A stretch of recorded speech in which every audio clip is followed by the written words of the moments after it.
Très bien, maintenant nous allons mettre en place donc nos composants, de quoi avoir de la matière pour travailler. Donc on va venir dans App ici et je vais me créer donc un fichier, un dossier pardon, que je vais appeler Component. Donc hop et hop.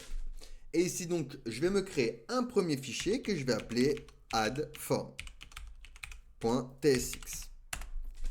Un autre fichier, donc on peut venir ici, hop, se créer un nouveau fichier qu'on va appeler delete button. Donc pareil, .tsx.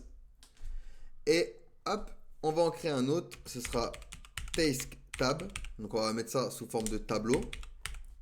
Donc .tsx également. Et on aura un bouton pour update. Donc update button.tsx.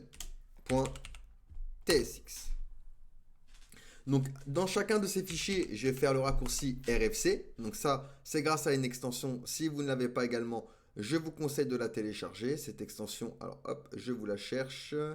Elle est ici, c'est ES7 plus React Redux React Native Snippets qui va vous permettre de faire ces petits raccourcis clavier.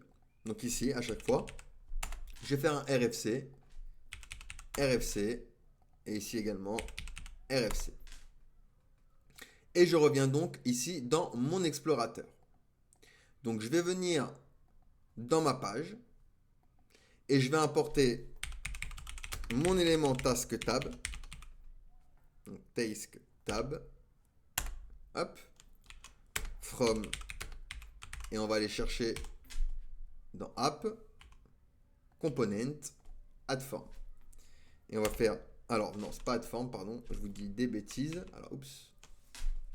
C'est. Task tab. Hop. Et on va ajouter également add form. Donc ici, ce sera bien add form. Donc, on va se return nos composants ici. On aura une div avec une classe name. Donc, on va lui donner un hashqueen avec tailwind pour qu'il prenne toute la hauteur disponible. Wfull pour qu'il prenne toute la largeur disponible. Flex, item center, justify center et flex call pour que ça fasse un flex direction column. Avec un pt10 pour un padding top de niveau 10. Et donc, je vais venir afficher à chaque fois mes deux composants. Donc add form et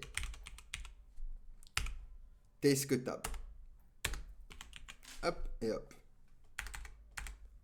Parfait, nickel.